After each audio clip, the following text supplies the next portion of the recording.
Hello students, मैं चौधरी बल्लूराम गोदारा राजकीय कन्या महाविद्यालय श्री गंगानगर से डॉक्टर लता व्यास महाराजा गंगा सिंह यूनिवर्सिटी से संबंधित इतिहास विषय के बीए पार्ट सेकंड के प्रथम प्रश्न पत्र के इल्तुतमिश के टॉपिक पर आज हम बात करेंगे। इल्तुतमिश का समय 1211 से 1236 ईस्वी तक का रहता है। पिछले वीडियो में हमने कुतुबुद्दीन ऐबक के बारे में बात की थी। क्रोनोलॉजिकल एस्पेक्ट से इल्तुतमिश की आज हम बात करेंगे। उसे हम 6 पॉइंट्स में पढ़ेंगे। इस टॉपिक को राज्यारोहण और उत्तराधिकार, इल्तुतमिश की समस्याएं, समस्याओं का समाधान, सफलता के कारण और इल्तुतमिश का चरित्र एवं मूल्यांकन और इतिहासकारों का इसके बारे में क्या मत और क्या राय है, हम इसके बारे में विस्तृत चर्चा करेंगे। इस टॉपिक को हम 2 वीडियो में बात करेंगे।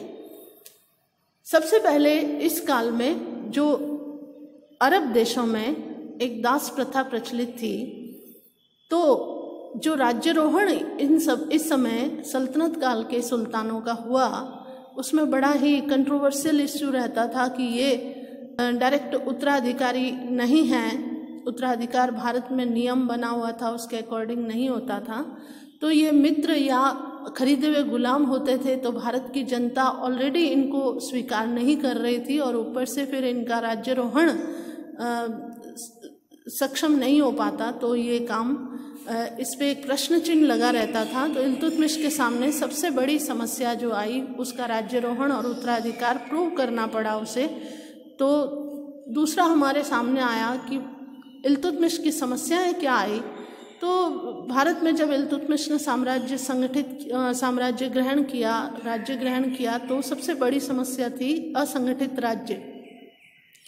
सिंध के नासिरुद्दीन कुबेचा का भय लगातार बना हुआ था, क्योंकि कोई भी उसे सुल्तान मानने के लिए तैयार नहीं था। तुर्क सरदारों का विरोध हुआ, राजपूत सरदारों ने विरोध किया, ताजुद्दीन याल्दोज ने विरोध किया, बंगाल और मंगोल खोखर जाति ने भी उसके राज्यारोहण को रोकने की, उसके साम्राज्य को क्षति पहुंचाने का बड़ा प्रयास किया। और इसके अतिरिक्त उसका दुर्बल राज्याधिकार उसके सामने बहुत बड़ी समस्या थी।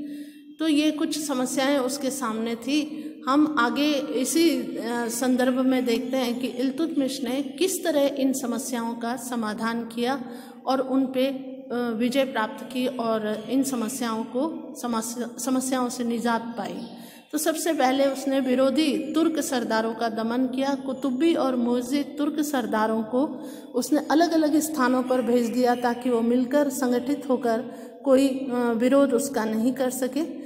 ताजुद्दीन याल्दोज का दमन किया। नासिरुद्दीन कुबेचा जो सिंध का सूबेदार था, उसका दमन किया।